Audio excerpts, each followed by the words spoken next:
তো শাড়ির trending fashion মানেই পটশ্রী শাড়ি। রাজ্যে কলেজ বিশ্ববিদ্যালয়ের পড়াশোনার ক্ষেত্রে ইউজিসির গাইডলাইনকেই মান্যতা দেওয়া হলো রাজ্যের পক্ষ থেকে। নভেম্বরেই শুরু করতে হবে স্নাতকের ক্লাস। একান্ত উপায় না থাকলে স্নাতকোত্তরের ক্লাস শুরু হবে ডিসেম্বরে, কিন্তু মেনে চলতে হবে ইউজিসির ক্যালেন্ডার, উপাচার্যদের বললেন শিক্ষামন্ত্রী। অতীতের পুনরাবৃত্তি নয়, স্নাতক ও স্নাতকোত্তরে ভর্তির ক্ষেত্রে দ্বন্দ্ব নয়, বরং ইউজিসির গাইডলাইনই মেনে চলতে চায় রাজ্য। সূত্রের খবর, রবিবার উপাচার্যদের সঙ্গে বৈঠক করেন শিক্ষামন্ত্রী পার্থ চট্টোপাধ্যায়। ইউজিসির গাইডলাইন মেনে চলার নির্দেশ। দেশের কলেজ বিশ্ববিদ্যালয়গুলিতে 1 নভেম্বর থেকে ক্লাস শুরু করতে হবে। শনিবারই নির্দেশিকা জারি করে ইউজিসি। রবিবার রাজ্যের বৈঠকে ঠিক হয়েছে 2 নভেম্বর থেকে স্নাতক স্তরের ক্লাস সব কলেজে ক্লাস শুরু করতে হবে। রাজ্যের বিশ্ববিদ্যালয়গুলিতে স্নাতকের ফাইনাল ইয়ারের পরীক্ষা অক্টোবরেই ফল প্রকাশ। সেক্ষেত্রে স্নাতকোত্তরে নভেম্বরেই ক্লাস শুরু সম্ভব নয় বলে শিক্ষামন্ত্রীকে জানান উপাচার্যরা। সব দিক বিবেচনা করে খুব সম্ভবত ডিসেম্বরের আগে একাডেমিক সেশন চালু করাটা সম্ভব হবে বলে মনে হচ্ছে না। আমরা উপাচার্যদের সাথে কথা বলে তার এই সমস্ত বিষয়টি নিয়ে আমরা মুখ্যমন্ত্রীর কাছে জানাবো। করোনা পরিস্থিতিতে স্নাতকোত্তরে ভর্তির ক্ষেত্রে সংশ্লিষ্ট বিশ্ববিদ্যালয়ের পড়ুয়াদের জন্য 80% আসন সংরক্ষিত। বাকি 20% আসনে অন্য বিশ্ববিদ্যালয়ের পড়ুয়াদের সুযোগ। আগে এই পরিসংখ্যান ছিল 60% এবং 40%। আপাতত কলেজ বিশ্ববিদ্যালয় অনলাইনে ক্লাস হবে। যেসব পড়ুয়ার অনলাইনে ক্লাস করার সুযোগ নেই তাদের কি হবে? এদিনের বৈঠকে এ নিয়ে প্রশ্ন ওঠে। সূত্রের খবর, শিক্ষামন্ত্রীর তরফে এ বিষয়ে কোনো নির্দেশিকা দেওয়া হয়নি। সংশ্লিষ্ট কলেজ ও বিশ্ববিদ্যালয়গুলিকেই হয়তো উপায় খুঁজতে হবে। সোমরাজ বন্দ্যোপাধ্যায়, নিউজ 18 বাংলা। আসবে পরের খবরে। বলিউডের মাদক যোগের তদন্তের মধ্যেই নতুন তৎপরতা। দিল্লি এবং মুম্বাই এনসিবির টিমের সঙ্গে দীর্ঘ বৈঠক করেন এনসিবির ডিরেক্টর। বলিউডের সেলিব্রিটিরা কিভাবে মাদক কেনেন, কিভাবে দাম মেটানো হয়, দীপিকা, সারা, শ্রদ্ধাদের ব্যাংক অ্যাকাউন্ট এবং ক্রেডিট কার্ডের তথ্য খতিয়ে দেখা শুরু করেছে এনসিবি। সুপার স্যাটারডের পর অনেকটা ম্যারম্যারে রবিবার। শনিবার 3 সেলেব অভিনেত্রীকে জেরার পর এবার বলিউডের মাদক চক্রের গভীরে যাচ্ছে এনসিবি। অভিনেত্রীর মাদক যোগ ও তাদের ব্যাংকে অ্যাকাউন্টের তথ্য খুঁটিয়ে দেখা শুরু। দীপিকা পাড়ুকোন, শ্রদ্ধা কাপুর, সারা আলী খান ও রকুলপ্রীত সিং, বলিউডের 4 হাই প্রোফাইল অভিনেতাকে ইতিমধ্যেই জেরা করেছে এনসিবি। তাদের কাছ থেকে পাওয়া তথ্য যাচাই করে দেখছেন তদন্তকারীরা। তারই মধ্যে রবিবার এনসিবির দিল্লি ও মুম্বাই টিমের সঙ্গে বৈঠক করলেন এনসিবি ডিরেক্টর। সূত্রের খবর, বলিউড মাদক চক্রে তদন্তের পরবর্তী রূপরেখা স্থির করতেই বৈঠক হয়। বৈঠকে 2টি সিদ্ধান্ত হয়েছে বলে খবর। দীপিকা, সারা, শ্রদ্ধাদের ক্রেডিট কার্ড ও ব্যাংক অ্যাকাউন্টের নথি খতিয়ে দেখা হবে। কিভাবে মাদকের দাম মেটানো হয় জানতেই নথি পরীক্ষা। ফের দীপিকা, শ্রদ্ধাদের তলবের সম্ভাবনা। মাদক কারবারিদের সঙ্গে মুখোমুখি বসানো হতে পারে। দীপিকাদের মতোই করণ জোহরকে তলব করার আগে তৈরি থাকতে চাইছে এনসিবি। করণের পার্টির ভিডিও সত্যতা যাচাই করতে ফরেনসিক পরীক্ষা করায় এনসিবি। সূত্রে খবর, ফরেনসিক রিপোর্টে ভিডিও সত্যতা প্রমাণিত। পার্টিতে 10-12 তারকাকে চিহ্নিত করা হয়েছে। ফরেনসিক রিপোর্ট নিয়ে খুব তাড়াতাড়ি বৈঠকে বসছে এনসিবি। রবিবার ধর্মা প্রোডাকশনের এক্সিকিউটিভ প্রডিউসার সিতেশ প্রসাদকে 7 দিনের এনসিবি হেফাজতে রাখার নির্দেশ দিয়েছে আদালত। এনসিবির নজরে 2 মাদক কারবারি। শনিবার জেরার পর 3 সেলেব নায়িকার ফোন বাজেয়াপ্ত করেছে এনসিবি। ফোনের তথ্য খুঁটিয়ে দেখার কাজও চলছে। নিউজ 18 বাংলা। বাংলায় আল কায়দার স্লিপার সেল। মুর্শিদাবাদের জলঙ্গি থেকে ধৃত শামীম আনসারিকে জেরা করে চাঞ্চল্যকর তথ্য পেল এনআইএ। শামীম সহ ধৃত 10 জনকে জেরা করে জেএমবির মাথা সালাউদ্দিনের খোঁজ চায় কেন্দ্রীয় তদন্তকারী সংস্থা।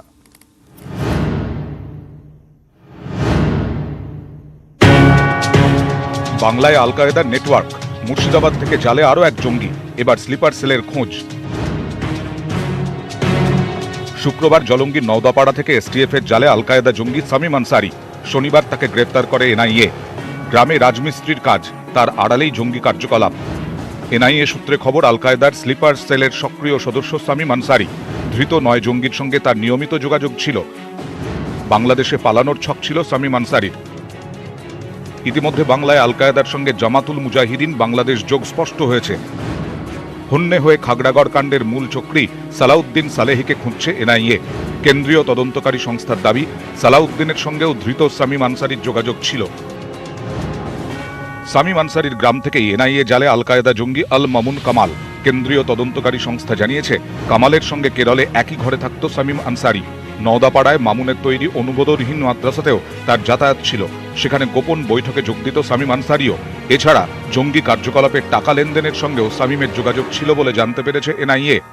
যদিও শামীম আনসারির পরিবারের দাবি, সে কোনো জঙ্গি সংগঠনের সঙ্গে যুক্ত নয়, নিরপেক্ষ তদন্ত হলেই আসল তথ্য উঠে আসবে। বাড়িতে খাওয়া দাওয়া করছিল, তিনটা হরাম করলে বাইরে বেরোলে তো ওখান থেকে ধরলি চলে গেল।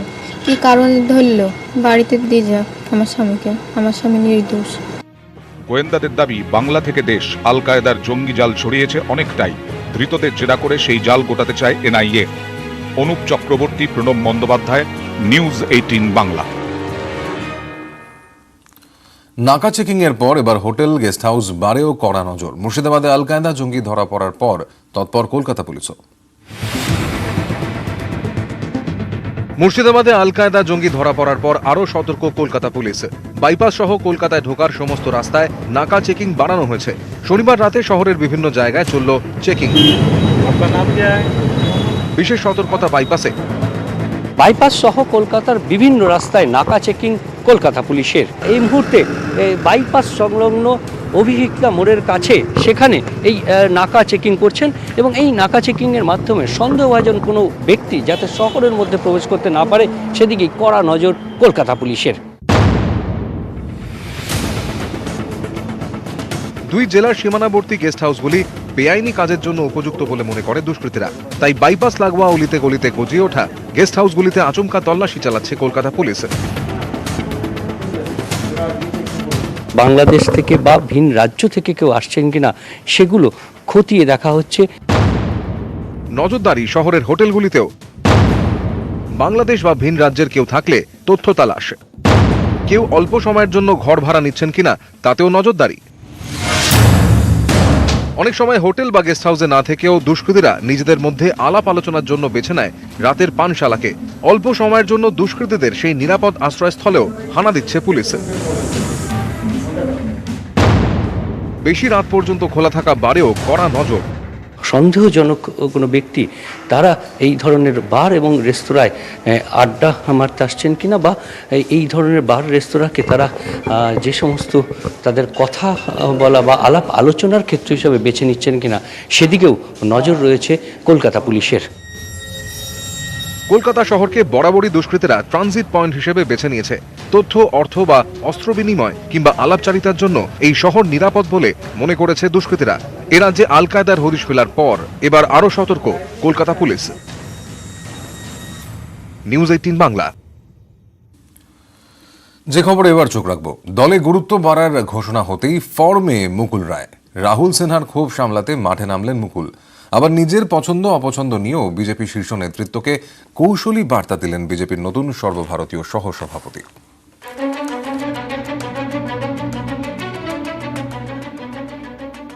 তৃণমূলে থাকার সময় তিনিই ছিলেন ক্রাইসিস ম্যানেজার। যেখানেই সংকট জটিলতা সেখানেই মুকুল রায়।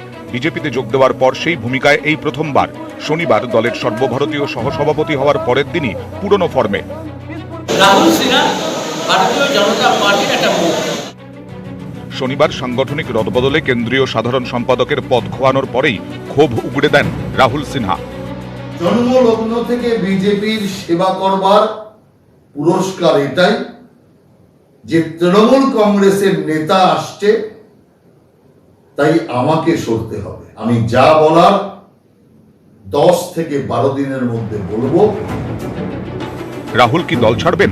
সেই জল্পনার মাঝেই শনিবার রাতে রাহুলের অনুগত বলে পরিচিত বেশ কয়েকজন বিজেপি কর্মী তৃণমূলে যোগ দেন। রবিবারই ড্যামেজ কন্ট্রোলে মুকুল রায়। রাহুল সিনহা ভারতীয় জনতা পার্টির একটা মুখ। একটা লোকের 30 বছরের রাজনৈতিক ইতিহাস কখনোই একটা কথার উপর বিচার করা ঠিক নয়। সর্বভারতীয় সহসভাপতি করে মুকুল রায়কে কি রাজ্য রাজনীতি থেকে সরিয়ে নেওয়ার চেষ্টা করছেন বিজেপি কেন্দ্রীয় নেতৃত্ব? শনিবারই এই প্রশ্নে জল্পনা শুরু হয়। রাজনীতির মাঠে কিভাবে নিজের বার্তা তুলে ধরতে হয় রবিবার সেটাও বুঝিয়ে দিলেন মুকুল রায়। বিহারেরও নির্বাচন আছে, পাশে বাংলারও নির্বাচন আছে, আসামের নির্বাচন আছে, আমি জানি না, কিন্তু এই রাজ্যে মানুষের প্রতি আমার একটা দায়বদ্ধতা আছে। রাজ্যে 21-এর ভোটের আগে উজ্জীবিত মুকুল রায়। নিউজ 18 বাংলা। বসিরহাটে বিজেপির বৈঠকে ধুন্ধুমার, প্রকাশ্যেই গোষ্ঠী কোন্দল।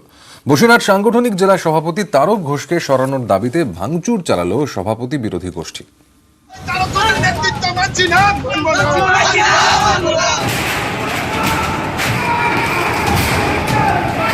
আক্রান্তরা প্রত্যেকেই বিজেপি, হামলাকারীরাও। বসিরহাটে সাংগঠনিক বৈঠক চলাকালীন প্রকাশ্যে চলে এলো গেরুয়া শিবিরের গোষ্ঠী কোন্দল। একদিকে বসিরহাট সাংগঠনিক জেলার সভাপতি তারক ঘোষ, অন্যদিকে জেলা সভাপতি বিরোধী গোষ্ঠী। রবিবার বসিরহাটের 72 নম্বর বাসস্ট্যান্ড এলাকায় একটি অনুষ্ঠান ভবনে বিজেপির বৈঠক চলছিল। সেখানেই সভাপতির অপসারণের দাবিতে চড়াও হন বিক্ষুব্ধ বিজেপি কর্মীরা। অনুষ্ঠান ভবন তছনছ করে বৈঠক ভণ্ডুল করে দেন। তারকপন্থী কয়েকজন কর্মীকে মারধরও করা হয়। কার্যকর্তা, সিনিয়র কার্যকর্তা যারা পার্টির জন্য অনেক কিছু করেছে, যারা এই যাবৎ পার্টির জন্য প্রচুর করেছে, তারা আজকে দলের বাইরে রয়েছে, মানে তারা কোনো পদে দেখা হয়নি, তাদের সম্মান দেওয়া হয়নি, তারা সেই ক্ষোভের বই প্রকাশ। আমি দাদা আজকে কিছু বলবো না এই বিষয়ে কিছু বলবো, আজকে কিছু বলবো না।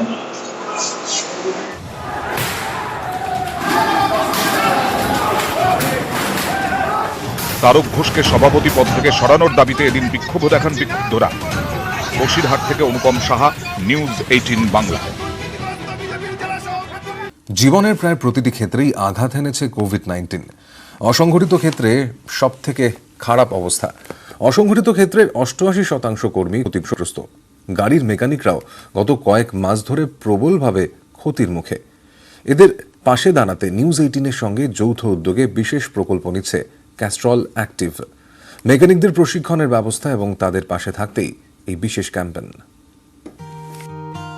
India, as the world's largest manufacturer of two-wheelers, is providing employment opportunities to a large number of mechanics to service these vehicles. However, the nationwide lockdown pushed millions of these small-scale mechanics to the brink of shutting down. परेशानी यही है कि lockdown के बाद तो काम चला ही नहीं है बिल्कुल भी। जैसे जैसे लॉकडाउन थोड़ा थोड़ा बढ़ने लगा, खुलने लगा, तो वैसे ही सहज काम भी सही होने लगा, लेकिन अभी भी प्रॉपर तरीके से काम भी इतना अच्छा नहीं है जो होना चाहिए। In an effort to raise awareness and help small-scale mechanics, Network 18 in association with Castrol Active has launched the Protect India's Engine campaign to recognize the effort of our neighborhood mechanics in helping us move ahead non-stop and generate support to help the mechanic community to be better prepared to manage their businesses in the future. As mechanics resiliently look to get back on their feet, Castrol India and Network 18 present Protect India's Engine, a joint initiative to empower India's mechanic community to navigate through these difficult times and be better equipped to restart their business. Castrol Active will aim to invest up to rupees 50 lakhs towards upskilling initiatives for mechanics. Just like our mechanics who protect our bikes, let's now do our bit to protect them and help them to keep moving ahead. The initiative also generated support from some of the most popular stars in the entertainment industry. I think India has the largest number of two-wheelers on road, and keeping them running is this army of unsung heroes, our mechanics. So personally, I don't think there could be a better title for this campaign, because as I see it, it is the mechanics who are the real engines of this country. They keep our engines protected and help us keep moving ahead non-stop. So I couldn't think of a better brand to actually take cognizance of this fact and really help this community. As India heads into systematic unlocking, it is in our duty to help support India's mechanics and unlock newer opportunities for their community. Join Castrol Active and Network 18's Protect India's Engine initiative and pledge your support to protect India's engines. रुक मत चल तू